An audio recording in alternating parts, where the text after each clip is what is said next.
ಗುರುಗಳು ಹೋಗಿ ಪರಿಪೂರ್ಣವಾಗಿ ಶಿವ ಇದ್ದಾನ ಮೃಗದೊಳಗಿದ್ದಾನ ಇದ್ದಿಲ್ಲ ನಮ್ಗೆ ಅಂತಕ್ಕಂದ್ರೆ ಜ್ಞಾನ ಆಗ್ಲಿಲ್ಲಲ್ಲ. ಹಂಗಾರೆ ನೀ ದೊಡ್ಡವನು ಆ ದೊಡ್ಡವನು ಅಂದ್ರ ಅರ್ಥ ಏನು? ನಿನ್ನ ಸ್ಥಾನ ದೊಡ್ದು ಅವನ ಸ್ಥಾನ ದೊಡ್ದು ಅಂತ. ಗುರುಗಳಿಗೆ ಪರಿಪೂರ್ಣವಾಗಿ ಶಿವನಿಗೆ ಜಗನ್ ಶಿವನಾಗದಿರ. ಜಗತ್ತು ಶಿವಮಯ ಅಂತ ಜ್ಞಾನ ಪೂರ್ಣ ಇದ್ರು ಕೂಡ ಅವನ ಹೃದಯದೊಳಗೆ ಇದ್ರು ಅವನ ಕಡೆಯಿಂದ ಜ್ಞಾನ ಆಗ್ಲಿಲ್ಲ. ಆಗ ನಿನ್ನ ಕಡೆ ಶರಣ ಬಂದು ನಿಮ್ಗ ಸೇವಾ ಮಾಡಿ ಒಂದು ಶುದ್ಧಾಂತ ಕಣದಿಂದ ಇರುವಾಗ ನೀವು ಕೃಪಾ ಕಟಾಕ್ಷದಿಂದ ನೋಡಿದ್ರಿ, ನನ್ಗ ಚಾಕ್ಷುಷ ದೀಕ್ಷದಿಂದ ನನಗೆ ಉದ್ಧಾರ ಮಾಡಿ ಏನ್ರಿ ಶಿವಂ. ಅದಕ್ಕ ಪರಿಪೂರ್ಣವಾಗಿ ಶಿವನಿಗೆ ಜಗಂ ಶಿವನಾಗದಿರಲ್ಲ. ಅದೊಂದು ನೋಟ ಮಾತ್ರದಿಂದ. ನೋಟ ಮಾತ್ರದಿಂದ ಅಂದ್ರೆ ಏನು? ದೃಷ್ಟಿಯಿಂದ ನೋಡಿ ನನ್ನ ಅಂತಃಕರಣದಲ್ಲಿರುವಂತ ಅಜ್ಞಾನವನ್ನು ಕಳದಿ ಅಂತ. ಹೌದ್ರ? ಅವ ನೋಡಿನೂ ಉದ್ಧಾರ ಮಾಡಬಹುದು, ಮುಟ್ಟಿನೂ ಉದ್ಧಾರ ಆಗೋದು, ಉಪದೇಶ ಮಾಡಿ ಅದನ್ನು ಮಾಡ. ಸಿದ್ಧಾರೂಢಪ್ಪ ಗುರುನಾಥ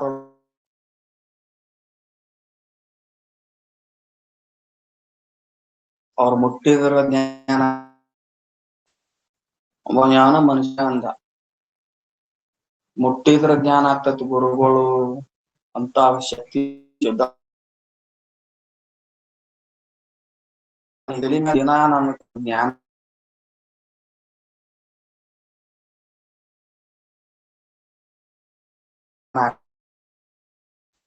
ಆ ಭಾವನೆ ಇಲ್ಲ ನಿನ್ನಲ್ಲಿ ಕೊಂಡ್ಬಿಟ್ಟಿ ಅಂದ್ರೆ ನಿನಗೆ ಯಾವ ಜ್ಞಾನ ಆಗಂಗಿಲ್ಲ. ಭಾವ ಬಹಳ ಮುಖ್ಯ ಇರ್ತದೆ. ಪರಮಾತ್ಮನ ಸ್ವರೂಪ ಅವನಲ್ಲಿ ಜ್ಞಾನವೊಂದನ್ನು ಪರೀಕ್ಷೆ ಮಾಡ್ಬೇಕು ನಾವು. ಅವನಲ್ಲಿ ಒಂದು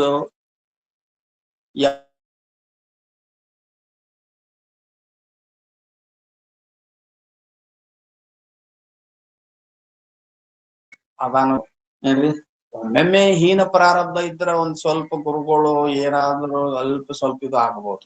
ಎಲ್ಲಾರು ಅಂತ ಹೇಳಕ್ ಬರಂಗಿಲ್ಲ. 99% ಸದಾಚಾರ ಇರ್ತಾರೆ.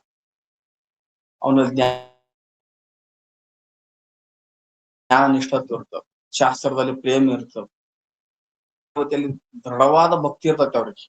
ತಮ್ಮ ಇಷ್ಟ ದೇವತೆಯಲ್ಲಿ ಆ ಸಂಪ್ರದಾಯ ದೇವತೆ ಇರ್ತಾರಲ್ಲ, ಅವರಲ್ಲಿ ಬಹಳ ಭಕ್ತಿ ಇರ್ತವೆ. ಅದನ್ನ ನೋಡಿ ಅವರು ಶ್ರೀಮಂತ ಗುರುಗಳರ ಇರಬಹುದು, ಅಥವಾ ಅವರು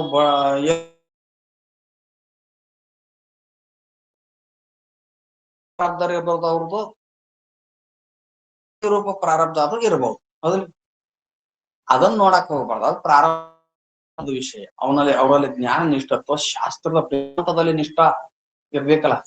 ಅದನ್ನ ನೋಡ್ಕೊಂಡ ಇವರು ಕಡೆಯಲ್ಲಿ ಧ್ಯಾನ ಅದಪ್ಪ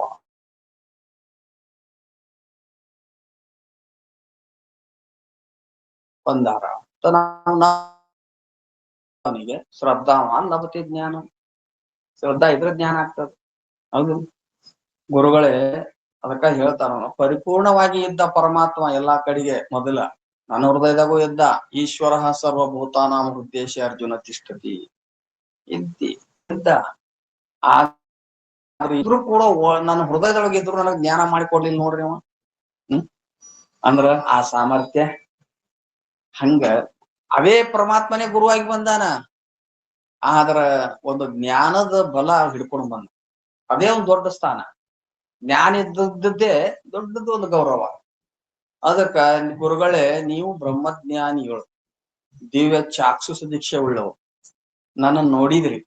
ನೋಡಿ ಕೃಪಾ ಕಟಾಕ್ಷದಿಂದ ನಾನು ಉದ್ಧಾರ ಮಾಡಿ ನನ್ನ ಅಂತಃಕರಣ ಜ್ಞಾನ ಆಯ್ತು.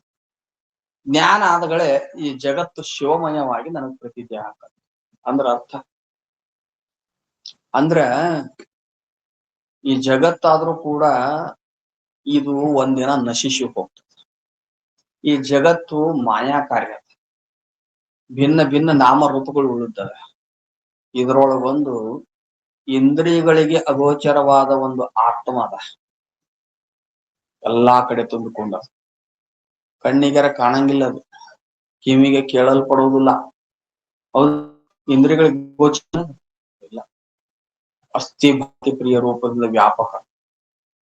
ಅಂತ ಆತ್ಮ ಎಲ್ಲಕ್ಕೂ ಅಧಿಷ್ಠಾನವಾಗಿದೆ. ಅದು ನೈನಂ ಚಿಂದಂತಿ ಶಸ್ತ್ರಾಣಿ ನೈನಂ ದಹತಿ ಪಾವಕ ಹಂಗದ. ಎದರ್ಲಿಂದನೂ ನಾಶ ಆಗ್ಲಂತಾರ. ಅದ ಕಣ್ಣಿಗೆ ಕಾಣಂಗಿಲ್ವೋ, ಅಜ್ಞಾನಿಗಳಿಗೆ ಕಾಣಂಗ ಇಲ್ಲ. ಒಬ್ಬ ಮುಮುಕ್ಷು ಜ್ಞಾನ ಮಾಡ್ಕೊಂಡವನಿಗೆ ಮಾತ್ರ ಅನುಭವಕ್ಕೆ ಬರ್ತಾನೆ. ನಿರ್ಗುಣ ಬ್ರಹ್ಮ ಒಂದು ಚೇತನದ ಅವನ ಅಧಿಷ್ಠಾನದಲ್ಲಿ ಜಗತ್ತು ತೋರ್ತಾ ಇದೆ. ಎಲ್ಲ ಪಂಚಮಹಾಭೂತಗಳು ಸಹಿತ ಅವನ ಭಯದಲ್ಲಿ ಕೆಲಸ ಮಾಡ್ತಾವ. ವಿಚಿತ್ರ. ಹಂಗ ಅನುಭವ ಯಾರಿಂದ ಆತು ಅಂದ್ರೆ ಗುರುಗಳಿಂದ ಆತು. ಶಿಷ್ಯನ ಎಲ್ಲಾ ಕಡೆಗೆ ಪರಮಾತ್ಮ ಶಿವನೇ ಅದಾನ, ನಿರ್ಗುಣ ಬ್ರಹ್ಮವೇ ಅದ ಅಂತ ಜ್ಞಾನ. ಆ ಜ್ಞಾನ ಆದಾಗ ದೃಷ್ಟಿಂ ಜ್ಞಾನಮಯಂ ಕೃತ್ವ ಪಶ್ಯತ್ ಬ್ರಹ್ಮಮಯಂ ಜಗತ್. ಅಂತಃಕರಣದೊಳಗೆ ಬ್ರಹ್ಮಜ್ಞಾನ ಆಯ್ತು ಅಂದ್ರೆ ಜಗತ್ತು ಬ್ರಹ್ಮಮಯವಾಗಿ ಪ್ರತೀತಿ ಆಗ್ತದೆ. ಹೌದು. ಹಸಿರು ಕನ್ನಡಕ ಹಾಕಿದೀವಿ ಅಂದ್ರೆ ಜಗತ್ತು ಎಲ್ಲ ಪದಾರ್ಥ ಹಸರಾಗಿ. ಹೌದು. ನಾವ್ ಎಂತಾದ್ರು ಕನ್ನಡಕ ಹಾಕ್ತಿವಿ, ಹಸಿರು ಬಣ್ಣದ ಕನ್ನಡಕ ಹಾಕ್ತಿವಿ, ಹೊರಗಿಂದೆಲ್ಲ ಹಸಿರು ಕಾಣ್ತದೆ. ಕಾಲಾಗ ಚಪ್ಪಲ್ ಹಾಕೊಂಡ್ವಿ ಅಂದ್ರ ಅರಣ್ಯಕ್ಕ ಅಡವಿಗೆ ಚಪ್ಪಲ್ ಹಾಕ ಚರ್ಮ ಹೊದಿಸ್ಬೇಕಂತ ನೇಮ್ ಇಲ್ಲ. ಹೌದಿಲ್ಲ? ಆದ್ರ ಕಾಲಾಗ ಚಪ್ಪಲ್ ಹಾಕೊಂಡ್ವಿ ಅಂದ್ರೆ ಬೇಕಾದಂಗ ಆದ್ರೂ ಅಲ್ಲಿ ನಾವು ಸುರಕ್ಷಿತವಾಗಿರ್ಬೋದು. ಹಂಗ ನಮ್ಮ ವೃತ್ತಿಯೊಳಗ ಬ್ರಹ್ಮಜ್ಞಾನ ಆಯ್ತು ಅಂದ್ರ ಸಹಜವಾಗಿ ಜಗತ್ತು ಇದು ಶಿವಮಯ ಅದ, ಎಲ್ಲಾ ಕಡೆಗೆ ಪರಿಪೂರ್ಣನಾದ ಪರಮಾತ್ಮ ಅದಾನ, ಅದು ಅವನೇ ನನ್ನ ಆತ್ಮ ಸ್ವರೂಪ, ನಾನೇ ಪರಮಾತ್ಮನ ಸ್ವರೂಪ ಅಂತ ಜ್ಞಾನ. ಯಾರಿಂದ ಆಗ್ತದ ಅಂತಂದ್ರ ಸದ್ಗುರುಗಳಿಂದ ಆಗ್ತದ, ಬ್ಯಾರೆಯಿಂದ ಆಗೋದಿಲ್ಲ. ಅದಕ್ಕೆ ನಗರೋರ್ ಅಧಿಕಂ, ಗುರುಗಳಕ್ಕಿಂತ ಶ್ರೇಷ್ಠರಾದವ್ರು ಯಾರು ಇಲ್ಲ. ಅವ್ರ ಶ್ರುತಿ ಹೇಳ್ತತೆ, ಉಪನಿಷತ್ ಹೇಳ್ತದ, ನಗರೋರ್ ಅಧಿಕಂ, ಗುರುಗಳಕ್ಕಿಂತ ಶ್ರೇಷ್ಠವಾದವ್ರು ಯಾರು ಇಲ್ಲ. ಅದಕ್ಕೆ ನಾನು ಬ್ರಹ್ಮಾಕಾರ ವೃತ್ತಿಯನ್ನು ಉಂಟು ಮಾಡಿದಂತ ಗುರುಗಳೇ ನೀವು ದೊಡ್ಡವರು ಅಂತ ಆ ಗುರುಗಳ ಸ್ತುತಿಯನ್ನ ಮಾಡಿದ. ಈ ಮುಂದೆ ಪ್ರಶ್ನೆ ಮಾಡ, ಶಿಷ್ಯ ಗುರುಗಳ ಚಿತ್ತವನ್ನು ಪ್ರಸನ್ನಕರಿಸಿದ, ಸ್ತುತಿ ಮಾಡಿ ಸಾಷ್ಟಾಂಗ ನಮಸ್ಕಾರ ಮಾಡಿದ, ಎದ್ದು ಕೈ ಮುಗಿ ವಿನಯ ಭಾವದಿಂದ ಸ್ತುತಿ ಮಾಡಿದ. ಗುರುಗಳು ಯಾಕೆ ಬಂದಿ, ಏನಾಯ್ತು ಕೇಳ, ಯಾಕಪ್ಪ ಅಂದ್ರು. ಗುರುಗಳೇ ನನಗೊಂದು ಸ್ವಲ್ಪ ಸಂಶಯ ಬಂದಾಗ ಅಂತ ಕೇಳ್ತಾನ. ಏನಂತ? ಮೊದಲೋಳ್ ಅಂತಃಕರಣವದು ಹಮ್ಮಿನ ಅಂಶಮೆಂದು ಒದವಿ ನೀವು ಎನ್ನೋಳು ಒರೆದಿರಿ ಏನ್ರಿ? ಆ ಹಂತೆ ಎಂಬುದರ ಅಂದವಾವುದು ಎಲಿದೇವ. ಎಲಿದೇವ ಪರಮಾತ್ಮನೇ, ಪರಮಾತ್ಮನ ಸ್ವರೂಪನಾದ ಗುರುವೇ. ಮೊದಲೋಳ್ ಅಂದ್ರೆ ಹಿಂದಿನ ಪದ್ಯದಲ್ಲಿ, ಅಂತಃಕರಣವದು ಹಮ್ಮಿನ ಅಂಶವೆಂದು, ಹಿಂದಿನ ಪದ್ಯದಲ್ಲಿ ಈ ನಮ್ಮಲ್ಲಿ ತೋರುವಂತ ಒಂದು ಅಂತಃಕರಣ ಇದು ಒಂದು ಹಮ್ಮಿನ ಅಂಶದ, ಅಂದ್ರೆ ಮೂಲ ಅಹಂಕಾರದ ಒಂದು ಅಂಶ ಅಂತ ಹೇಳಿದ್ರಿ. ಹಂಗಾರ ಆ ಮೂಲ ಅಹಂಕಾರದ ಸ್ವರೂಪ ಏನು? ಮೂಲ ಅಹಂಕಾರದ ಸ್ವರೂಪ ಏನು ಅದ ನಂಗೆ ತಿಳಿಸಿಕೊಡ್ರಿ. ಮೂಲ ಅಹಂಕಾರ ಸ್ವರೂಪ ಏನು? ಎದಕ್ಕೆ ಮೂಲ ಅಹಂಕಾರ ಅಂತ ಕರಿಬೇಕು? ಮತ್ತದ ಆ ಮೂಲ ಅಹಂಕಾರದಿಂದ ಎಲ್ಲಿಂದ ಉತ್ಪತ್ತಿ ಆತು? ಮೂಲ ಅಹಂಕಾರ ಎಲ್ಲಿಂದ ಉತ್ಪತ್ತಿ ಆತು? ಮತ್ತ ಯಾವುದಕ್ಕೆ ಅಹಂಕಾರ ಅಂತ ಗುರ್ತಿಸ್ಬೇಕು. ಆ ಮೂಲ ಅಹಂಕಾರ ಯಾವ ರೀತಿಯಾಗಿ ವ್ಯವಹಾರ ಮಾಡ್ತದ ಏನು? ಅದು ಮೂಲ ಅಹಂಕಾರ ಜಡವೋ ಅಥವಾ ಚೇತನವೋ ಏನು? ಅದು ಜಡವೋ ಚೇತನವ ಅಥವಾ ಜಡ ಚೇತನದಿಂದ ಕೂಡ್ಕೊಂಡ್ತು, ಎರಡು ಮಿಶ್ರಣದಿಂದ ಕೂಡ್ಕೊಂಡಾಯ್ತು. ಅದು ಮೂಲ ಅಹಂಕಾರ ಗುಣಿಯೋ ಅಥವಾ ಗುಣವೋ ಏನು? ಅಥವಾ ಗುಣಿಯೋ ಅಥವಾ ನಿರ್ಗುಣವೋ? ಮೂಲ ಅಹಂಕಾರ ಗುಣಿ ಅಂತ ಹೇಳ್ತಾರೋ ಅಥವಾ ನಿರ್ಗುಣ ಸ್ವರೂಪವೋ? ಅದು ಆತ್ಮವೋ ಅಥವಾ ಅನಾತ್ಮವೋ? ಇವೆಲ್ಲ ಪ್ರಶ್ನೆ ಅದ ಏನ್ರಿ? ಅಥವಾ ಇದು ಆತ್ಮವೋ ಅನಾತ್ಮವೋ? ಅದರ ಸ್ವರೂಪ ಏನು? ಅದು ಭಾವ ರೂಪವೋ ಅದು ಅಭಾವ ರೂಪವೋ? ಅದರ ಸ್ವರೂಪ ಏನು? ನನಗೆ ತಿಳಿಸಿಕೊಡ್ರಿ ಗುರುಗಳೇ ಅಂತ ಇಷ್ಟೆಲ್ಲ ಪ್ರಶ್ನೆ ಮಾಡಿ. ಏನು ಶಿವಪುತ್ರಪ್ಪ ಎಷ್ಟು ಚಂದ ಬರ್ತಾರ. ಇದೆಲ್ಲ ನೋಡ್ರಿ ಎಷ್ಟು ಪ್ರಶ್ನೆ ಎತ್ತಿ ಬರ್ತಾರ ನೋಡ್ರಿ ಅವ್ರು. ಅದಕ್ಕ ಇಷ್ಟೆಲ್ಲಾ ಏನಪ್ಪಾ ಅಂತಂದ್ರ ಸ್ವರೂಪ ಏನು ನನಗೆ ಚೆನ್ನಾಗಿ ತಿಳಿ ಹೇಳ್ರಿ ಅಂತ ಅವ ಏನ್ ಮಾಡ್ತಾನ? ಪ್ರಶ್ನೆ ಮಾಡ್ತಾನ. ಮುಂದೆ ಗುರುಗಳು ಹೇಳ್ತಾರ. ಗುರುಗಳು ಶಿಷ್ಯನ ಪ್ರಶ್ನೆದ ಅಭಿಪ್ರಾಯ ತಿಳ್ಕೊಂಡು ನಿನಗ ಮೂಲ ಅಹಂಕಾರದ ಸ್ವರೂಪವನ್ನ ತಿಳಿಸ್ತೇನೆ ಅಂತ ಹೇಳ್ತಾರ. ಏನಂತ? ಏನೇ ಕೇಳು, ವೃತ್ತಿ ನಾಲ್ಕೆನಿಸುವ ಅಂತಃಕರಣವನ್ನು ತನ್ನದೊಂದ ಅವಸ್ಥೆ ಎಂದೆನಿಸಿರುಪ ಅಹಮ್ಮಿನ ಪರಿಯನು ವರೆವನು ಎಲೆ ಪುತ್ರ. ಎಲೆ ಪುತ್ರ ಅದೇ ಅಂದ್ರೆ ಎಲೆ ಶಿಷ್ಯನೇ. ಎನೆ ಎನೆ ಅಂದ್ರ ಹಿಂಗ ಮ್ಯಾಲಿನ ನುಡಿ ಪ್ರಶ್ನೆ ಮಾಡಿದ್ನಲ್ಲ, ಪ್ರಶ್ನೆ ಮಾಡಿದಕ್ಕ ಎನೆ ಹಿಂಗ ಪ್ರಶ್ನೆ ಮಾಡಿದಾವ. ಅದು ಮೂಲಾಂಕಾರ ಹೆಂಗ್ ಉತ್ಪತ್ತಿ ಆಯ್ತು, ಅದ್ರ ಸ್ವರೂಪ ಏನು, ಅದನ್ನ ಹೆಂಗ್ ಗುರ್ತಿಸ್ಬೇಕು, ಅದ್ ಹೆಂಗ ಯಾವ ರೀತಿಯ ವ್ಯವಹಾರ ಮಾಡ್ತದ, ಅದು ಜಡವೋ ಚೇತನವೋ ಭಾವವೋ ಅಭಾವವೋ ಗುಣಿಯೋ ನಿರ್ಗುಣವೋ, ಅದ್ರ ಇವೆಲ್ಲ ಪ್ರಶ್ನೆ ಮಾಡಿದ್ದ. ಅದಕ್ಕೆ ಹಿಂಗ್ ಪ್ರಶ್ನೆ ಮಾಡಿದ್ದಕ್ಕ ಕೇಳು, ಈ ಪ್ರಶ್ನೆ ಮಾಡಿದ ಕೇಳ ಮುಂದೆ ಹೇಳ್ತೇನೆ. ವೃತ್ತಿ ನಾಲ್ಕೆನಿಸುವ ಅಂತಃಕರಣವನು, ವೃತ್ತಿ ನಾಲ್ಕೆನಿಸುವ ಅಂತಃಕರಣ ಏನೈತಲ್ಲ, ಮನಬುದ್ಧಿ ಚಿತ್ತ ಅಹಂಕಾರ ರೂಪ ಏನು ಈ ವೃತ್ತಿ ಅದ ಐತಲ್ಲ, ವೃತ್ತಿಗಳು, ಈ ವೃತ್ತಿ ರೂಪ ಏನ್ ಪರಿಣಾಮ ಹೊಂದಿದ್ ಯಾವುದು ಅಂತಃಕರಣ.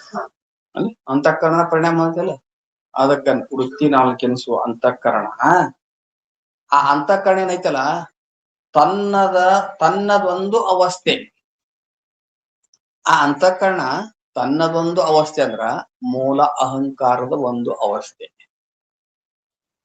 ಆ ಮೂಲ ಅಹಂಕಾರದ ಒಂದು ಅವಸ್ಥೆಯೇ ಅಂತಃಕರಣ. ಅಂತ ಮೂಲ ಅಹಂಕಾರ ತನ್ನದೊಂದು ಅವಸ್ಥೆ ಎನಿಸಿರಪ ಹಮ್ಮಿನ ಅಂದ್ರ ಮೂಲ ಅಹಂಕಾರದ ಒಂದು ಅವಸ್ಥೆ ಎನಿಸಿರುವಂತ ಅಂತಃಕರಣ ಏನೈತಲ್ಲ, ಈ ಅಂತಃಕರಣ ಮೂಲ ಅಹಂಕಾರದ ಒಂದು ಅವಸ್ಥೆ. ಆ ಮೂಲ ಅಹಂಕಾರ ಕಾರಣ ಇದಕ್ಕ ಅಂತಃಕರಣಕ್ಕೆ ಕಾರಣವಾದ ಮೂಲ ಅಹಂಕಾರ ಐತಲ್ಲ, ಅದಕ್ಕೆ ಹಮ್ಮಿನ ಅಂತ ಕರೆದ. ಆ ಮೂಲ ಅಹಂಕಾರದ ಪರಿಯನ್ನು ಏನು ಒರೆವೇನು, ಆ ಮೂಲ ಅಹಂಕಾರದ ಸ್ವರೂಪವನ್ನ ನಾನು ಹೇಳ್ತೇನೆ. ಎದಕ್ ಮೂಲ ಅಹಂಕಾರ ಅಂತ ಇಲ್ಲಿ ಮೂಲ ಅಹಂಕಾರದ ಸ್ವರೂಪ ಅಂದ್ರೆ ಏನು, ಅಹಂಕಾರ ಅನ್ನುವಂತ ಅಹಂ ಅನ್ನುವಂತ ಶಬ್ದ ಎರಡು ಬಂದಾವ. ಒಂದು ವೃತ್ಯಾತ್ಮಕವಾದ ಅಹಂಕಾರದ ಒಂದು ಮೂಲ ಅಹಂಕಾರ. ಇಲ್ಲಿ ಈ ಅಂತಃಕರಣಕ್ಕ ಕಾರಣವಾಗಿದ್ದಕ್ಕ ಮೂಲ ಅಹಂಕಾರ ಅನ್ನಬೇಕು. ಅಂತಃಕರಣದ ವೃತ್ತಿ ಬಂದ್ ಏನೈತಲ್ಲ ಅದಕ್ಕೆ ಕಾರ್ಯರೂಪ ಅಹಂಕಾರ. ಅಂತಃಕರಣದ ವೃತ್ತಿಯೊಳಗ ಒಂದು ಅಹಂ ಐತಲ್ಲ ಅದಕ್ಕೆ ಕಾರ್ಯರೂಪ ಅಹಂಕಾರ ಅನ್ನಬೇಕು. ಮೂಲ ಅಹಂಕಾರಕ್ಕೆ ಏನ್ ಅನ್ಬೇಕು, ಕಾರಣ ರೂಪ ಅಹಂಕಾರ ಅನ್ಬೇಕು. ಅದಕ್ಕೆ ಏನನ್ಬೇಕು, ಕಾರಣ ರೂಪ ಅಹಂಕಾರ ಅಂತ ಅನ್ಬೇಕು. ಯಾಕ ಇಲ್ಲಿ ಅಹಂ ಶಬ್ದ ಎರಡು ಕಡೆ ಬಂದದ, ನಾವು ಈ ರೀತಿಯ ತಿಳ್ಕೋಬೇಕು ಅಂತ ಹೇಳಿದ್ರು. ಹಂಗಾರ ಮೂಲ ಅಹಂಕಾರ ಹೆಂಗ್ ಉತ್ಪತ್ತಿ ಆಯ್ತು, ಅದ್ರ ಉತ್ಪತ್ತಿ ಏನಾದ್ರ ಸ್ವರೂಪ ಏನಂದಿದ್ರಲ್ಲ ಹೆಂಗ್ ಉತ್ಪತ್ತಿ ಆಯ್ತು ಅದಕ್ಕೆ ಹೇಳ್ತಾರ. ಅಜ್ಞಾನದಿಂದ ಅನ್ಯತಾ ಜ್ಞಾನದ ಎವೆದೆರೆಯೇ ಸಂಜ್ಞೆಯಿಂದ ಅದು ಮಹತ್ತು, ಅಲ್ಲಿ ಸವಿಕಲ್ಪಕ ಜ್ಞಾನವಾಗಲ್ ಅದೇ ಹಮ್ಮು. ಅಜ್ಞಾನದಿಂದ ಅನ್ಯತಾ ಜ್ಞಾನದ ಎವೆದೆರೆಯೇ ಏನ್ರಿ ಸಂಜ್ಞೆಯಿಂದ ಮಹತ್ತು, ಅದು ಅಲ್ಲಿ ಸವಿಕಲ್ಪಕ ಜ್ಞಾನವಾಗಲ್ ಅದೇನೋ ಅದು ಸವಿಕಲ್ಪಕ ಜ್ಞಾನವಾಗಲ್ ಅದೇ ಹಮ್ಮು. ಅಜ್ಞಾನದಿಂದ ಅನ್ಯತಾ ಜ್ಞಾನದ ಎವೆದೆರೆಯೇ, ಅಜ್ಞಾನದಿಂದ ಅನ್ಯತಾ ಜ್ಞಾನದ ಎವೆದೆರೆಯೇ. ನಿಮಗೆ ಅವರು ತಿಳಿಸ್ಬೇಕಾದ್ರೆ ದೃಷ್ಟಾಂತ ಕೊಡ್ತಾರೆ. ಈಗ ಕಪ್ಪೆ ಚಿಪ್ಪು ಬಿದ್ದದ, ಹಂಗಾತ್ವಾಗಿ ಕಪ್ಪೆ ಚಿಪ್ಪು ಬಿದ್ದದ ಮಧ್ಯಾಹ್ನ ದಿವಸ. ಅದು ಫಳ ಫಳ ಮ್ಯಾಲ ಹೊಳಿತಿರ್ತಾವ, ಹಂಗಾತ್ವದ. ಅದಕ್ಕೆ ಚಾಕೆ ಚಕ್ಯತೆ ದೋಷ ಅಂತ ಬಂದಿರ್ತದೆ. ಪ್ರಮೇಯ ದೋಷದೊಳಗೆ ಬರ್ತದ ಚಾಕೆ ಚಕ್ಯತೆ ದೋಷ. ಬೆಳ್ಳಿ ಅಂತ ಹೊಳಿತಿರ್ತಾವ. ನಮ್ಮ ನೇತ್ರದ ವೃತ್ತಿ ಅದಕ್ಕೆ ಹೋಗಿ ಸಂಬಂಧ ಆಗ್ತದೆ. ಅವಾಗ ನಮ್ಮ ನೇತ್ರ ವೃತ್ತಿ ಅಲ್ಲಿ ಹೋಗಿ ಸಂಬಂಧ ಆದಾಗ ಆ ಯಾವ ಕಪ್ಪೆ ಚಿಪ್ಪಿನ ವಿಶೇಷ ಜ್ಞಾನ ಆಗ್ಲಿಲ್ಲ. ಕಪ್ಪೆ ಚಿಪ್ಪಿನ ವಿಶೇಷ ಜ್ಞಾನ ಅಂದ್ರೇನು, ತ್ರಿಕೋಣಾಕೃತಿ ನೀಲ ಪೃಷ್ಠ ಭಾಗ ಹೌದಿಲ್ಲ. ಆ ದಬ್ ಬಿದ್ದಿತ್ತಂದ್ರ ಸ್ವಲ್ಪ ಮೂಲಿ ಆಕಾರ ಇರ್ತತಾವ, ನೀಟ್ ಹಿಂಗಿರ್ತತಾವ. ಆಮೇಲೆ ಅದ್ ಹೆಂಗಿರ್ತದ, ಮ್ಯಾಲ ಕಪ್ಪು ಇರ್ತದಲ್ಲ, ನೀಲಿ ಇರ್ತದೆ. ಅದೇ ಆ ಜ್ಞಾನ ಆಗ್ಲಿಲ್ಲ. ಆ ಜ್ಞಾನ ಆಗಿದ್ರೆ ಅದಕ್ಕೆ ವಿಶೇಷ ಜ್ಞಾನ ಅಂತ. ಆ ವಿಶೇಷ ಜ್ಞಾನ ತೋರುವಾಗ ಭ್ರಮ ಆಗುದಿಲ್ಲ, ಬೆಳಿ ತೋರುದಿಲ್ಲ. ಭ್ರಮ ಜ್ಞಾನ ಆಗುದಿಲ್ಲ, ಬೆಳಿ ತೋರುದಿಲ್ಲ ಹೌದಿಲ್ಲ. ಅದಕ್ಕ ಅಂಗಾತಿ ಬಿದ್ದದ, ಅದ್ರ ಈ ವೃತ್ತಿಯರ ಹೋಗಿ ಅದ್ರ ಆಕಾರ ಆಗ್ಯಾದ. ವೃತ್ತಿಯ ಹೋಗಿ ಆಕಾರ ಆದಾಗ ಆ ಕಪ್ಪೆ ಚಿಪ್ಪಿನ ಹವಣ ಆಗಿರುವ ಚೇತನದಲ್ಲಿ ಆಶ್ರಯ ಮಾಡಿಕೊಂಡಿರೋ ಒಂದು ಅವಿದ್ಯೆ ಇರುತ್ತೆ. ಯಾವ್ದದು? ತೋಲಾವಿದ್ಯೆ. ಹೌದಲ್ಲ? ಆ ಕಪ್ಪೆ, ಯಾಕಂದ್ರ ಅವಿದ್ಯೆ ಸ್ವತಂತ್ರವಾಗಿರಾಕ್ ಬರಂಗಿಲ್ಲ, ಅದು ಜಡ, ಅದ ಕಲ್ಪಿತ. ಆ ಸ್ವತಂತ್ರವಾಗಿರಾಕ್ ಬರಂಗಿಲ್ಲ, ಚೇತನವನ್ನು ಆಶ್ರಯ ಮಾಡ್ಕೊಂಡು ಇರ್ಬೇಕು. ಅಲ್ಲಿಂದ ಸಾಮಾನ್ಯ ಚೇತನ, ಕಪ್ಪೆ ಚಿಪ್ಪಿನ ಹವಣ ಆಗಿರೋ ಒಂದು ಕಪ್ಪೆ ಚಿಪ್ಪಿನ ಹವಣ ಆಗಿರೋ ಒಂದು ಸಾಮಾನ್ಯ ಚೇತನ. ಆ ಸಾಮಾನ್ಯ ಚೇತನದಲ್ಲಿ ಸ್ಥೂಲಾವಿದ್ಯೆಯನ್ನು ಆಶ್ರಯ ಮಾಡ್ಕೊಂಡು ಇರ್ತವೆ. ನಮ್ಮ ವೃತ್ತಿ ಹೋಗಿ ಕಪ್ಪೆ ಚಿಪ್ಪಿನ ಆಕಾರ ಆದಾಗ ಆ ಸ್ಥೂಲಾ ಅವಿದ್ಯೆಯ ಆವರಣ ಭಂಗ ಆಯ್ತಂದ್ರ ಆ ಕಪ್ಪೆ ಚಿಪ್ಪಿನ ವಿಶೇಷ ಜ್ಞಾನ ಆಗ್ತದೆ. ಒಂದ್ ವೇಳೆ ಅಲ್ಲೇ ವೃತ್ತಿ ಹೋಗಿ ಸಂಬಂಧ ಆದರೂ ಅದರ ವಿಶೇಷ ಜ್ಞಾನ ಆಗಲಿಲ್ಲ ಅಂದಾಗ ಆ ಸ್ಥೂಲಾ ಅವಿದ್ಯೆ ಆವರಣ ಭಂಗ ಆಗಲಿಲ್ಲ. ಆವರಣ ಭಂಗ ಆಗಲಿಲ್ಲ. ಆವರಣ ಭಂಗ ಆಗಲಿಲ್ಲ ಅಂದಾಗ ಅಲ್ಲಿರುವ ಅವಿದ್ಯೆ ಮಿಸುಕಾಗ್ತದೆ. ಯವೇದೆರೆಯೇ, ಯವೇದೆರೆ ಅಂದ್ರೆ ಕಣ್ಣ ಹಿಂಗ ಮಾಡ್ತೇವಲ್ಲ, ಬೆಳಕಿಸ್ತೇವಲ್ಲ, ಹಿಂಗ್ ಬೆಳಕಿಸ್ ಅಂದ್ರೆ ಮಿಸುಕಾಗೋದು, ಕ್ಷೋಭ ಉಂಟಾಗೋದು. ಅವಿದ್ಯೆಯೊಳಗೆ ಏನಾಕತಿ? ಕ್ಷೋಭ ಉಂಟಾಗ್ತಾವ, ಮಿಸುಕಾಗ್ತಾವ. ಅದ್ ಮಿಸುಕಾದಾಗನ ಆ ಅವಿದ್ಯೆ ಯಾವಾಗ ಮಿಸುಕಾತ ಆ ವಸ್ತುವಿನ ವಿಶೇಷ ರೂಪವನ್ನು ಮರೆಸಿ ಅನ್ಯತ ರೂಪವನ್ನು ತೋರ್ಸಾಕ್ ಚಲೋ. ಹೌದಲ್ಲ? ಯಾವಾಗ ಅದು ಅವಿದ್ಯೆ ಮಿಸುಕಾತ, ಅದ ಆವರಣ ಭಂಗ ಆಗ್ಲಿಲ್ಲ, ನೀ ಕಪ್ಪೆ ಚಿಪ್ಪ ಅನ್ನೋದಲ್ಲ ಅದಕ್ಕೆ ಬೆಳ್ಳಿ ಅನ್ಕೊಂತ ಕುಂಡ್ಬಿಡ್ತಿ. ಹೌದಿಲ್ಲ? ಮತ್ತ ಅನ್ಯತ ಜ್ಞಾನ ಆತಿಲ್ಲ. ಅನ್ಯತ ಜ್ಞಾನ ಅಂದ್ರೆ ಭ್ರಾಂತಿ ಜ್ಞಾನ. ನೀ ಕಪ್ಪೆ ಚಿಪ್ಪಿನ ಜ್ಞಾನ ಆಗಿತ್ತು ಅಂದ್ರ ಅದು ಅದು ಯಥಾರ್ಥ ಜ್ಞಾನ.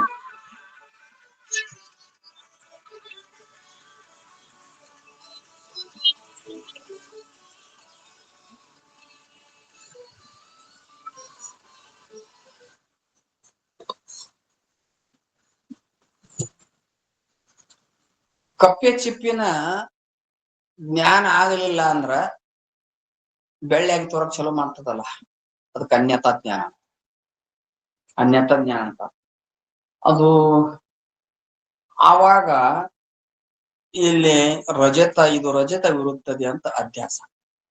ರಜತ ಅಂದ್ರೆ ಬೆಳ್ಳಿ ಅಂತ ಅಧ್ಯಾಸ ಆಗ್ತದೆ. ಹೌದಲ್ಲ? ಹಂಗ ನೀವು ನಸುಗತ್ತಲಿ ಹಗ್ಗದೊಳಗೆ ಹಾವು ವಿಷಯ ತಗೋಬಹುದು. ಅದರಂತೆ ದೃಷ್ಟಾಂತದಂತೆ ಈಗ ಸಿದ್ಧಾಂತ ಅಥವಾ ದಾಷ್ಟಾಂತ ಹೇಳ್ತಾರೆ. ಏನು? ನಮ್ಮ ಸ್ವರೂಪ ಸತ್ತು ಚಿತ್ತು ಆನಂದ ನಿತ್ಯ ಪರಿಪೂರ್ಣ. ಹೌದಲ್ಲ? ಆತ್ಮ ಹೆಂಗದ? ಸತ್ತು ಚಿತ್ತು ಆನಂದ ನಿತ್ಯ ಪರಿಪೂರ್ಣ. ಅಷ್ಟ ಅಲ್ದ ಅಸಂಗದ. ಹೌದಲ್ಲ? ಇವೆಲ್ಲವೂ ಅದ. ಇದರೊಳಗ ಒಂದು ಸಾಮಾನ್ಯ ಅಂಶದ, ಇನ್ನೊಂದು ವಿಶೇಷ ಅಂಶ. ಆತ್ಮನ ಸತ್ತು ಚಿತ್ತು ಆನಂದ ನಿತ್ಯ ಪರಿಪೂರ್ಣ ಮತ್ತು ಅಸಂಗಾದಿಗಳಲ್ಲಿ ಸಾಮಾನ್ಯ ಅಂಶ ಯಾವುದು? ಆತ್ಮನ ಸಾಮಾನ್ಯ ಅಂಶ ಯಾವುದು? ಹುಚ್ಚುಗಳ ಎಷ್ಟು ಸಲ ಶಾಸ್ತ್ರ ಕೇಳ್ತೇವೆ, ದಿನ ಕೇಳ್ತೀವಿ ಬಂದು. ನೀವು ಸದ್ರೂಪ ಸಾಮಾನ್ಯ ಅಂಶ ಅದ. ಚಂದ್ರೋದಯದಾಗ ಬಂದದಿಲ್ಲ, ಎಷ್ಟ ಕೇಳಿದ್ರು ಮತ್ತು ಮರಿತಿರಿಲ್ಲ. ಅದಕ್ಕ ಸತ್ತು ಚಿತ್ತು ಆನಂದ ನಿತ್ಯ ಪರಿಪೂರ್ಣ ಅಸಂಗ ಮೊದಲಾದವುಗಳದಾವಿಲ್ಲ. ಒಂದು ಸಾಮಾನ್ಯ ಅಂಶ, ಒಂದು ವಿಶೇಷ ಅಂಶ, ಒಂದು ಕಲ್ಪಿತ ವಿಶೇಷ ಅಂಶ ಬಂದತಿಲ್ರಿ. ಚಂದ್ರೋದಾಗ 6ನೇ ಕಲದಾಗ ದಾಟಿ ಹೋಗಿರ, ಹಿಂದ ಇದ್ರಿ ಇನ್ನು. ಮತ್ 1ನೇ ಕಲಾದಿಂದ ಪ್ರಾರಂಭ ಮಾಡಿರ, ಅದಕ್ಕೆ ಹಿಂದ್ ಬಿದ್ದಿರಿ. ಹಂಗ ಹಿಂದ್ ಬೀಳುದ ನೀವು. ಮತ್ತು 1ನೇ ಕಲನ ನಿಂದ. ಹೌದಿಲ್ಲ? ಅದಕ್ಕೆ ಸಾಮಾನ್ಯ ಅಂಶ ಸದ್ರೂಪ ಸಾಮಾನ್ಯ ಅಂಶ. ಆ ಸಾಮಾನ್ಯ ಅಂಶದಲ್ಲಿ ಅಜ್ಞಾನ ಒಂದು ಆಶ್ರಯ ಮಾಡ್ಕೊಂಡಿರ್ತದೆ. ಆತ್ಮನ ಸಾಮಾನ್ಯ ಅಂಶದಲ್ಲಿ ಅಜ್ಞಾನ ಆಶ್ರಯ ಮಾಡ್ಕೊಂಡಿರ್ತದ. ಆ ಅಜ್ಞಾನ ಏನ್ ಮಾಡ್ತದಂದ್ರ ವಿಶೇಷ ಜ್ಞಾನ ಮಾಡಿಕೊಡುವುದಿಲ್ಲ. ಅದು ಕೇವಲ ನಾನು ಇದ್ದೇನೆ ಅನ್ನೋದಷ್ಟ ಜ್ಞಾನ ಆಗಿರ್ತದ. ನೀ ಏನದಿ ಅಂದ್ರ ನಾ ಕಲ್ಲಪ್ಪ ಅದಾನಿ, ನಾ ಮಲ್ಲಪ್ಪಿದ್ದೇನೆ, ಈ ಶರೀರ ನಾನಿದ್ದೇನೆ ಹಿಂಗಂದಿ ಅಂದ್ರ ನಿನಗೆ ವಿಶೇಷ ಜ್ಞಾನ ಆಗೈತೆ, ಸಾಮಾನ್ಯ ಜ್ಞಾನ ಐತೆ. ನೀವು ಸಾಮಾನ್ಯ ಜ್ಞಾನ ಆಗಿ ಅಲ್ಲದರಲ್ಲಿ ಅಹುದೆಂಬ ಬುದ್ಧಿದಿ, ಅದಕ್ಕೆ ನೀನು ಭ್ರಾಂತಿ ಜ್ಞಾನ ಆಗಿದೆ. ಈ ಶರೀರ ನೀನಲ್ಲ, ಶರೀರ ಸಂಬಂಧಪಟ್ಟ ಹೆಸರುನು ನೀನಲ್ಲ. ಶರೀರ ನಾನ್ ಅಂತಿದಿ, ಕಲ್ಲಪ್ಪ ಅಂತಿದೀನಿ, ಇದಕ್ ಸಂಬಂಧಪಟ್ಟವ್ರ ಮೇಲೆ ಎಷ್ಟು ಮೋಹ ಮಾಡ್ತಿದಿ ನೀನು. ಆ ಅದಕ್ಕ ನಿನಗ್ ವಿಶೇಷ ಜ್ಞಾನ ಆಗಿಲ್ಲ. ಅದಕ್ಕ ಆ ಸಾಮಾನ್ಯ ಅಂತ ಒಂದು ಅಜ್ಞಾನ ಆಶ್ರಯ ಮಾಡ್ಕೊಂಡಿರ್ತೈತೆ ಅದು. ಯಾವಾಗ ನಮ್ಮ ವೃತ್ತಿಯೊಳಗ ವಿಶೇಷ ಜ್ಞಾನ ಆಗುವುದಿಲ್ಲವೋ, ವಿಶೇಷ ಜ್ಞಾನ ಅಂದ್ರೇನು? ಆನಂದ, ನಿತ್ಯ, ಚಿದ್ರೂಪ, ಆನಂದ, ನಿತ್ಯ, ಪರಿಪೂರ್ಣ, ಅಸಂಗಾದಿಗಳು, ಇವುಗಳ ಜ್ಞಾನಕ್ಕ ವಿಶೇಷ ಜ್ಞಾನ ಅಂತ. ಆತ್ಮ ಹಿಂಗದಾನ ಅಂದಿದ್ರೆ ನಿನ್ಗೆ ಯಾಕೆ ಭ್ರಾಂತಿ ಹಾಕಿತ್ತು? ಆತ್ಮ ಸದ್ರೂಪವಿದ್ದಂತೆ ಚಿದ್ರೂಪದಾನ, ನಿತ್ಯದಾನ, ಆನಂದ ಸ್ವರೂಪದಾನ, ಪರಿಪೂರ್ಣದಾನ, ಅದೇ ಒಂದು ಶಾಶ್ವತ ಆತ್ಮ ಅಸಂಗದಾನ, ಉಳಿದದ್ದೆಲ್ಲೂ ಮಿಥ್ಯಾ ಅಂತ ಜ್ಞಾನ ಆಗಿದ್ರ ನೀ ಇಷ್ಟೆಲ್ಲಾ ಹೊರಳಾಡ್ತಿದ್ದಿಲ್ಲಲ್ಲ, ನನ್ನವ್ರು ತನ್ನವ್ರು ಅಂತ ಭ್ರಾಂತಿಗೆ ಎಡ್ತಿದ್ದಿಲ್ಲಲ್ಲ ಅಂತ, ಈ ಶರೀರವೇ ನಾನು ಅಂತ ಅಂತಿದ್ದಿಲ್ಲಲ್ಲ. ಅದಕ್ಕ ನಿನಗ ಸಾಮಾನ್ಯ ಅಂಶ ಜ್ಞಾನ ಆಗ್ಯದೆ. ಅಲ್ಲಿ ಮೂಲ ಅಜ್ಞಾನ ಒಂದು ಆಶ್ರಯದಲ್ಲಿ ಮಾಡ್ಕೊಂಡಿರ್ತದೆ. ಆ ಮೂಲ ಅಜ್ಞಾನ ವಿಶೇಷ ಜ್ಞಾನ ಆಗ್ಲಿಲ್ಲ ಅಂದ್ರ, ವಿಶೇಷ ಜ್ಞಾನದ ಲಕ್ಷಣಗಳು ಹೇಳಿದ್ರಲ್ಲ, ಚಿದ್ರೂಪ, ಆನಂದ, ನೆನಪನಾಗ ಇಟ್ಕೋರಿಂದಿಟ್ಟು. ಈಗ ಇಲ್ಲಿ ಅಂತಿರ್ರಿ, ಇಲ್ಲಿ ದ್ವಾರ ಬಾಗ್ಲ ದಾಟುತ್ತಿಗೆ ಕಲಾಸ್ ಹೊಗೆ ಬಿಟ್ಟಿರ್ತಾವ ನೋಡ್ರಿ. ಚಿದ್ರೂಪ, ಆನಂದ, ನಿತ್ಯ, ಪರಿಪೂರ್ಣ ಜ್ಞಾನ ಆಗ್ಲಿಲ್ಲ, ವಿಶೇಷ ಜ್ಞಾನ ಆಗ್ಲಿಲ್ಲ. ಅವಾಗ ಆ ಮೂಲ ಅಜ್ಞಾನ ಏನ್ ಮಾಡ್ತದಂದ್ರ ಆವರಣ ಭಂಗಲಾಗಲಿಲ್ಲ. ಮೂಲಾಜ್ಞಾನ ಆವರಣ ಭಂಗ ಆಗಲಿಲ್ಲ. ಯಾಕ? ವೃತ್ತಿ ಬ್ರಹ್ಮಾಕಾರ ಆಗ್ಲಿಲ್ಲ, ವೃತ್ತಿ ವಿಶೇಷ ಜ್ಞಾನದ ಆಕಾರ ಆಗ್ಲಿಲ್ಲ, ಅದ್ ಮೂಲಾಜ್ಞಾನ ಭಂಗ ಆಗ್ಲಿಲ್ಲ. ಮೂಲಾಜ್ಞಾನ ಭಂಗ ಆಗ್ಲಿಲ್ಲ ಅಂದಾಗ ಆ ಮೂಲ ಅಜ್ಞಾನ ಸ್ವಲ್ಪ ಕ್ಷೋಭ ಉಂಟಾಗ್ತದೆ.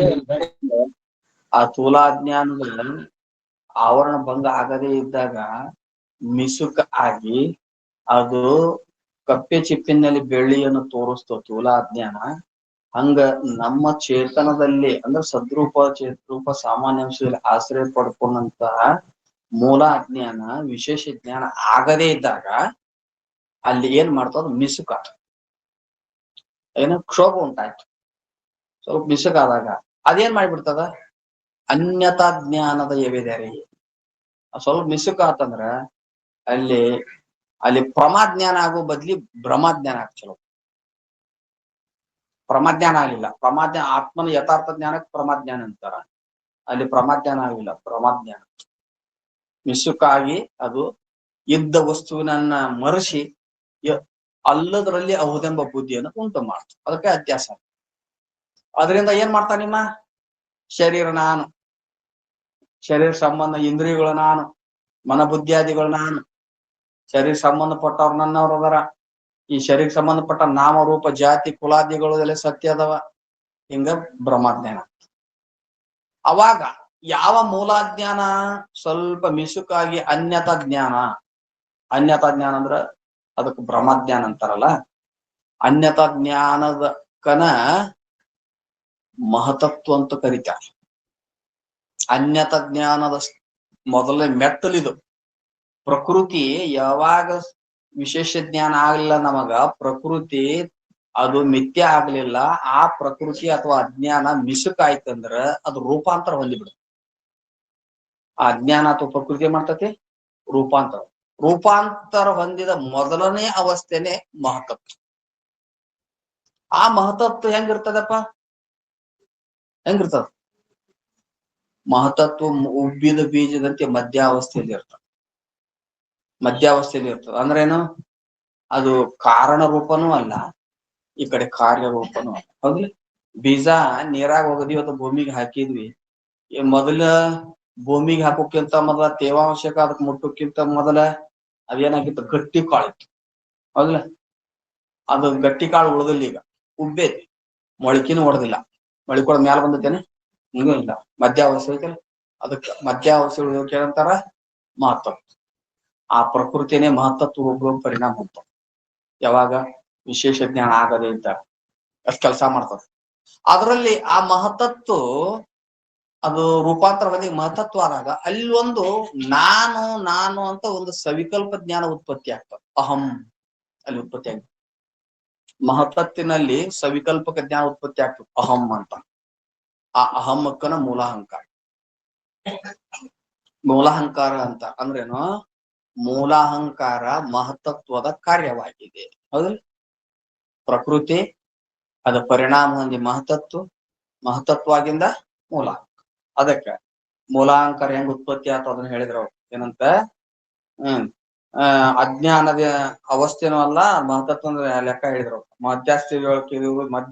ಮಧ್ಯಸ್ಥಿತಿಯಲ್ಲಿ ಇರೋದಕ್ಕೆ ಮಹತ್ತತ್ವ ಅಂತ ಹೇಳಿದ್ರಲ್ಲ. ಇಂಥ ಮಹತ್ತತ್ತಿನಲ್ಲಿ ಅಹಂ ಅನ್ನುವಂಥದ್ದು ಒಂದು ಸವಿಕಲ್ಪಕ ಜ್ಞಾನ ಆತು. ಅದಕ್ಕನ ಮೂಲಾಹಂಕಾರ ಅಂತ ಹೇಳಿದ್ರು. ಮೂಲಾಹಂಕಾರ ಹೆಂಗ್ ಉತ್ಪತ್ತಿ ಆತು, ಅದ್ರ ಸ್ವರೂಪ ಏನು ಪ್ರಶ್ನೆ ಮಾಡಿದ. ಅದಕ್ಕ ಹೆಂಗ್ ಉತ್ಪತ್ತಿ ಆಯ್ತು ಅಂತ ಹೇಳಿದ್ರು. ಹೌದಿಲ್ಲ? ಅದಕ್ಕೆ ಮುಂದೆ ಹೇಳ್ತಾ, ಇಂಥ ಅಹಂಕಾರವನ್ನು ಕುರಿತು ಕೆಲವು ಗ್ರಂಥಕಾರರು ಬೇರೆ ಬೇರೆ ರೀತಿಯಿಂದ ಕರೀತಾರೆ. ಮೂಲಾಹಂಕಾರ ಒಂದೇ ಇದ್ರು ಕೂಡ ಅದು ಗ್ರಂಥಕಾರರು ಆಯಾಯ ಒಂದು ಪ್ರಸಂಗದೊಳಗ ಅದನ್ನ ಬೇರೆ ಬೇರೆ ರೀತಿಯಿಂದ ಕರೀತಾರೆ. ಅದನ್ನೇ ಪ್ರಥಮಾಧ್ಯಾಸ, ಅದನ್ನೇ ಕಲ್ಪಿತ ಪುರುಷ, ಅದನ್ನೇ ಕಲ್ಪಿತ ಪುರುಷನು, ಅದನ್ನೇ ವ್ಯವಹಾರಿ ಜೀವನೆನುತಿಹರು. ಅದನ್ನೇ ತಾನೇ ಕೇಳದು ತಾನೇ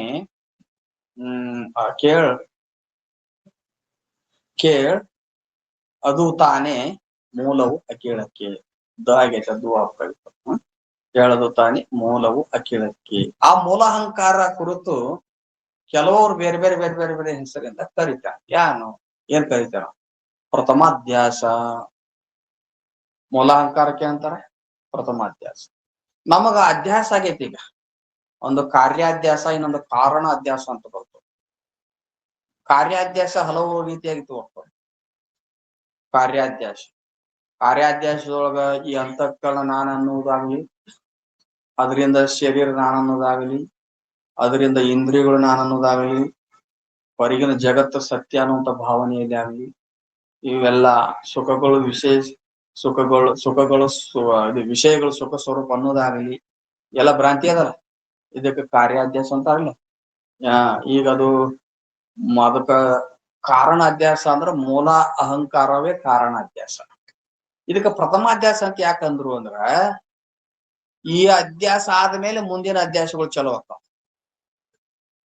ಈ ಅಧ್ಯಾಸದ ಮ್ಯಾಲೆ ಬ್ಯಾರೆ ಅಧ್ಯಾಸ ಇಲ್ಲ. ಮೊದಲು ತಳಪಾಯಿ ಇದು. ಅದಕ್ಕೆ ಪ್ರಥಮದಲ್ಲಿ ಅಧ್ಯಾಸ ಆಗೈತಿ ಇದಕ್ಕ. ಆಮೇಲೆ ಉಳುಕಿದ ಅಧ್ಯಾಸಗಳು ಚಲೋ ಆಗ್ತಾವ. ಅದಕ್ಕೆ ಪ್ರಥಮದಲ್ಲಿ ಈ ಅಧ್ಯಾಸ ಆಗಿರೋದ್ರಿಂದ ಇದಕ್ಕೆ ಪ್ರಥಮಾಧ್ಯಾಸ. ಇದಕ್ಕೆ ಏನ್ ಹೇಳ್ಬೇಕು? ಪ್ರಥಮಾಧ್ಯಾಸ ಅಂತ ಕರಿಬೇಕು. ಈ ಅಧ್ಯಾಸ ಆದ್ಮೇಲೆನೆ ಆಮೇಲೆ ಎಲ್ಲಾ ಅಧ್ಯಾಸಗಳು ಚಲೋ. ನೀವು ಸುಸೂಕ್ತಿ ಒಳಗೆ ಮಲ್ಕೊಂಡಿರ್ತೀರಲ್ಲ, ಎದ್ದ ತಕ್ಷಣ ಹೊರಗೆ ಬರೋದು ಯಾವ್ದು? ಅಹಂ ಅಂತ ಹೊರಗೆ ಬರ್ತದೆ. ಹೌದಲ್ಲ? ಅಹಂ ಅಂತ ಹೊರಗೆ ಬಂತ ಇದಂ ರೂಪದ ಜಗತ್ ಚಲೋ ಹೊರಾಗ. ಹೌದಲ್ಲ? ಸುಸೂಕ್ತಿ ಒಳಗ ಅಹಂ ಅಡಿಗಿರ್ತದ, ಜಗತ್ತೂ ಇರಂಗಿಲ್ಲ. ಜಗತ್ತಿನ ಭಾನಿಲ್ಲ, ಜಗತ್ತಿಲ್ಲ, ತಾನೇ ತಾನಾಗಿರ್ತೀವಿ. ಹೊರಗೆ ಬಂದು ಎದ್ದು ವೃತ್ತಿ ಹೊರಗೆ ಬಂತ ಅಹಂ ಅಂತ ಎದ್ದು ಬರ್ತೈತಿ. ಅವಾಗ ಇದಂ ಅಂತ ಢಮ್ ಅಂತ ಇದಂ ಅಂತ ತೋರ್ತದ. ಅದಕ್ಕೆ ಅದೆಲ್ಲ ಹೌದು. ಇದಕ್ಕೆ ಏನಾಗ್ಬೇಕು? ಮೂಲಾಹಂಕಾರಕ್ಕ ಪ್ರಥಮಾಧ್ಯಾಸ ಅಂತ ಕರಿತ್ಯಾರ. ಮತ್ತೆ ಇದೇನೆ ಕಲ್ಪಿತ ಪುರುಷ ಏನ್ರಿ? ಇದು ಕಲ್ಪಿತ ಪುರುಷ ಅಂತ ಯಾಕಂದ್ರ ಈ ಮೂಲಾಹಂಕಾರ ಒಂದು ಆಭಾಸವನ್ನು ಉತ್ಪತ್ತಿ ಮಾಡಿ ಎಲ್ಲಾ ವ್ಯವಹಾರ ಮಾಡ್ತಿರ್ತದೆ. ಅದ್ರೊಳಗೆ ಒಂದು ಆವಾಸ ಉತ್ಪತ್ತಿ ಆಗ್ತದೆ. ಮೂಲಾಹಂಕಾರದ ಕಾರ್ಯನೂ ಅಹಂಕಾರ ಐತಲ್ಲ, ಅಂತಃಕರಣದ ವೃತ್ತಾತ್ಮಕ ಅಹಂಕಾರ, ಅದ್ರ ಅಂಶನ ಅಲ್ಲ ಅದು. ಎಲ್ಲಿ ಅಹಂಕಾರ ಮೂಲಾಹಂಕಾರ ಕಾರ್ಯರೂಪ ಅಹಂಕಾರ ಇರ್ತದೆ, ಎಲ್ಲಿ ಅಹಂಕಾರ ಇರ್ತತಿ ಅಲ್ಲಿ ಚಿದಾಭಾಸ ಇರ್ತದೆ. ಆ ಅಹಂಕಾರ ಚಿದಾಭಾಸ ಎರಡೂ ಕೂಡ್ಕೊಂಡು ವ್ಯವಹಾರ ಮಾಡ್ತಾವಲ್ಲ, ಅಲ್ಲೇ ಇದೇ ಪ್ರತ್ಯೇಕ ಆತ್ಮನೋ, ಇದೇ ಆತ್ಮನೋ, ಇದೇ ಪುರುಷ ಇದ್ದಾನೋ, ಏನು ಈ ಚಿದಾಭಾಸ ಐತವಾದ ಅಹಂಕಾರ ಇವಂಗ ಆತ್ಮ ಅನ್ಬೇಕೇನು? ಇವ ಪುರುಷ ಅದಾನು? ಪುರುಷ ಅಂದ್ರೆ ಸರ್ವಾಷ್ಟು ಪುರುಷು ಪುರುಷಯ ಪುರುಷ. ಈ ಶರೀರದಲ್ಲಿ ವಾಸ ಅಂತ ಅವನಿಗೆ ಏನ್ ಅನ್ಬೇಕು? ಪುರುಷ ಅನ್ಬೇಕು. ಪುರುಷ ಸ್ತ್ರೀ ಅಂತ ಹಂಗಲ್ಲ. ಹೆಣ್ಮಕ್ಳಿರ್ಲಿ ಗಂಡ್ಮಕ್ಳಿರ್ಲಿ ಈ ಶರೀರ ತುಂಬಾ ಎಲ್ಲಿ ಯಾವ ಪುರಿ ಅಂತಾರ. ಈ ಜಗತ್ತನ್ನು ಈ ಶರೀರಕ್ಕೊಂದು ಪುರಿ ಅಂತ. ಈ ಜಗನ್ನಾಥ್ ಪುರಿ ಅಲ್ಲ, ಈ ಪುರಿ. ಮತ್ತ ಏನ್ರಿ ಹೋಟೆಲ್ನಾಗ ಕರಿ ಪುರಿ ಅಂದಿರಿ ಮತ್ತ ಅದು ಅಲ್ಲ. ಈ ಶರೀರವೆಂಬ ಪುರದೊಳಗೆ ವಾಸ ಆಗಿದ್ದವನಿಗೆ ಪುರುಷ. ಅದು ಶರೀರವೆಂಬ ಪುರ ಅದಲ್ಲ ಇದ್ರಾಗ. ಅವ ಪ್ರತ್ಯೇಕ ಆತ್ಮದಾನ. ಶರೀರವೆಂಬ ಪುರದೊಳಗೆ ವಾಸ ಆದವ ಯಾರದಾನ? ಇದು ಚಿದಾಭಾಸ ಸಹಿತವಾದ ಅಹಂಕಾರ ಎಲ್ಲಿ ಅಹಂಕಾರ ಇರ್ತದ ಚಿದಾಭಾಸ ಉತ್ಪತ್ತಿ ಆಗಿರ್ತದಲ್ಲ ಅದೆಲ್ಲ ವ್ಯವಹಾರ ಮಾಡೋದ್ರಿಂದ ಅಜ್ಞಾನ ಕಾಲದಲ್ಲಿ ಇವು ಪುರುಷ ಅದಾಗಿದಾನೇನು ಅಂತ ಅನಸ್ತದ. ಅಜ್ಞಾನ ಕಾಲದಲ್ಲಿ ಇವ್ ಪುರುಷನೇ ಇರ್ಬೇಕು. ಯಾಕ ಎಲ್ಲಾ ತಿಳ್ಕೊಂಡು ಎಲ್ಲಾ ವ್ಯವಹಾರ ಮಾಡಕತ್ತಾನ, ಎಲ್ಲಾ ಜ್ಞಾನ ಮಾಡ್ಕೊಳಕತ್ತಾನ, ಪುರುಷನೇ ಇರ್ಬೇಕು ಇವ್ ಬಹುಶಃ ಅಂತ ಅನಸ್ತದ. ಪುರುಷ ಅಲ್ವಾ ಇವ್ ಕಲ್ಪಿತ ಪುರುಷ ಇವ. ನೀವ್ ಪುರುಷ ಅನ್ನಕತ್ತಿದಿ, ಪುರುಷ ಅಲ್ಲೇ ಇವ ಕಲ್ಪಿತ ಪುರುಷ. ಯಾಕ ಪುರುಷ ಶಾಶ್ವತವಾಗಿರ್ತಾನ, ಕಲ್ಪಿತ ಪುರುಷ ಇವ ಬ್ರಹ್ಮಕಾಲದಲ್ಲಿ ಮಾತ್ರ ತೋರ್ತಾನ. ಅದಕ್ಕೆ ಇವಂಗ ಕಲ್ಪಿತ ಪುರುಷ ಅಂತ ಹೆಸರಿತ್ತು. ಅದಕ್ಕೇನಿವ ಮೊದಲ ಕಲ್ಪಿತ ಅಂತ ಪದ ಐತೆ ಅಲ್ಲಿ. ಪುರುಷ ಅಂತ ತೋರಿದ್ರು ಕಲ್ಪಿತದಾನ, ಅದಕ್ಕೆ ಇವ್ ಕಲ್ಪಿತ ಪುರುಷ. ಮೂಲ ಅಹಂಕಾರಕ್ಕ ಅದರ ಕಾರ್ಯವಾದ ಅಹಂಕಾರಕ್ಕೂ ಕಳಿಸುವ ಕೂಡ ಕಲ್ಪಿತ ಪುರುಷ ಅಂತ ಹೆಸರಿಟ್ಟು. ಮತ್ತ ಅದನ್ನೇ ವ್ಯವಹಾರಿ ಜೀವನ ಏನೋತಿಹರು ಏನ್ರಿ. ಇವ್ ವ್ಯವಹಾರಿ ಜೀವ ಅಂತ ಯಾಕೆ ಅನ್ಬೇಕ್ರಿ ಕಲ್ಪಿತ ಪುರುಷನಿಗೆ ಅಥವಾ ಮೂಲಾಜ್ಞಾನ ಅಥವಾ ಅಹಂಕಾರಕ್ಕಂದ್ರ ಇದು ಬಂಧ ಮೋಕ್ಷದ ವ್ಯವಹಾರ ಮಾಡ್ತೈತಿ. ಅಹಂಕಾರ ಅಹಂಕಾರ ಕೂಡ್ಕೊಂಡು ಚಿದಾಭಾಸ ಏನ್ ಮಾಡ್ತಾನ, ಬಂಧ ಮೋಕ್ಷದ ವ್ಯವಹಾರ ಮಾಡ್ತಾವ. ಹೌದಲ್ಲ, ಒಂದು ಶಾಸ್ತ್ರೀಯ ಪ್ರಪಂಚದಾಗ ಇರ್ತತಿ, ಇಲ್ಲ ಒಂದು ಅಶಾಸ್ತ್ರೀಯ ಪ್ರಪಂಚದೊಳಗ. ಎಲ್ಲಿವರೆಗೆ ಶಾಸ್ತ್ರಕ್ಕೆ ಬರೋದಿಲ್ಲ ಅಲ್ಲಿವರೆಗೂ ಅಶಾಸ್ತ್ರೀಯ ಪ್ರಪಂಚದೊಳಗೆ ಇರ್ತದೆ, ಬಂಧದ ವ್ಯವಹಾರದೊಳಗೆ. ರೊಕ್ಕಾರ ಗಳಿಸ್ತತಿ, ಮನಿಯಾರ ಕಟ್ಟಿಸ್ತತಿ, ಏನಾರ ಮಾಡ್ತತಿ. ಎಲ್ಲಾ ಬಂದದ ಅದ್ ಬಂಧನ ಅದ. ಹೌದಿಲ್ಲ, ಎಲ್ಲಾ ವ್ಯವಹಾರ ಮಾಡ್ತಾವ. ಯಾವಾಗ ಅದ್ ಬ್ಯಾಡ ಅಂತ ವಿವೇಕಾದಿಗಳಿಗೂ ಬಂದು ಅಂತಃಕರಣದೊಳಗ ಬಂದು ಇಲ್ಲಿ ಶಾಸ್ತ್ರ ಕೇಳಾಕತ್ತಂದ್ರ ಇದು ಶಾಸ್ತ್ರೀಯ ಪ್ರಪಂಚ ಚಲೋ ಆಗ್ತದ. ಅದಕ್ಕ ಬಂಧ ಮೋಕ್ಷದ ವ್ಯವಹಾರ ಮಾಡೋದ್ರಿಂದ ವ್ಯವಹಾರಿಕ ಜೀವ ಅಂತ. ವ್ಯವಹಾರ ಮಾಡೋಂಗಾನೆ ವ್ಯವಹಾರಿಕ ಜೀವ ಅಂತಾರ. ಅದು ಶಾಸ್ತ್ರದ ವ್ಯವಹಾರ ಇರ್ಬೋದು, ಆ ಕಡೆ ಲೌಕಿಕ ವ್ಯವಹಾರ ಇರ್ಬೋದು. ಹೌದಿಲ್ಲ, ಅದಕ್ಕ ಮತ್ ಮುಂದ ಪರಮಾಣು ಬಹುದೊಳದಕ್ಕ ಚಿಚ್ಚಕ್ತಿ ಅಂತ ಕರಿತಾರ, ಲಿಂಗಾಕೃತಿ ಅಂತ ಕರಿತಾರ, ಪರನಾದ ಅಂತ ಕರಿತಾರ, ಕಲ್ಲೀಲಿ ಅಂತ ಕರಿತಾರ. ಪರಮಾಣು ಬಹು ಅನೇಕ ಸಂಖ್ಯೆಗಳು ಬಂದದ. ಹೆಂಗ 10 ಮಂದಿ ಸ್ವರೂಪತಿ ಇಲ್ಲಾರ ಆನಿ ಮುಟ್ಟಿ ಕಂಬದಂತೆ, ಸೊಂಡ ಅದಕ್ಕ ಒಣಕಿ ಅಂತಿ, ಮರದಂತೆ ಐತಿ ಆನಿ, ಅಂಧಕರಂಟಿ ಏನ್ರಿ, ಆ ಅಂಧಕರಂಟಿ, ಸೂರ್ಪ ಮುಸುಲ ಏನ್ರಿ, ಮುಸುಲದೆಂದು ಭಾವಿಸಿ ತಿಳಿವಂತೆ ಅಂತ ಹೇಳ್ಯಾರ. ಅಂದ್ರೆ ಸೂರ್ಪ ಮುಸುಲ ಇನ್ನೊಂದು ಶಬ್ದ ಕಂಬದಂತೆ ಏನ್ರಿ, ಭಾವಿಸಿ ತಿಳಿವಂತೆ. ಕಲ್ಪಿತ ಪುರುಷನಾದ ಓರ್ವನೇ ಎಲ್ಲ ನಾಮಗಳಿಗೆ ವಿಷಯ ಒಪ್ಪು ಅಂತ ಹೇಳ್ತಾರೆ ಅಲ್ಲ. ಹಂಗ ಈ ರೀತಿಯಾಗಿ ಕರಿತಾರ. ಈ ರೀತಿಯಾಗಿ ಕಲ್ಪಿತ ಪುರುಷದು ಅಥವಾ ಮೂಲ ಅಜ್ಞಾನದ್ದು ಅಥವಾ ಏನು ಅಹಂಕಾರ, ಮೂಲ ಅಹಂಕಾರದ ಸ್ವರೂಪ ಹೇಳಿದ್ರು. ನಮ್ಮ ಮುಂದ ಅದ್ ಹೆಂಗ್ ತಿಳಿಸ್ಕೊಡ್ತದ, ಹೆಂಗ ಆತ್ಮ ಆಗುದಿಲ್ಲ ಮುಂದೆ ಹೇಳ್ತಾರ ವಿಷಯ.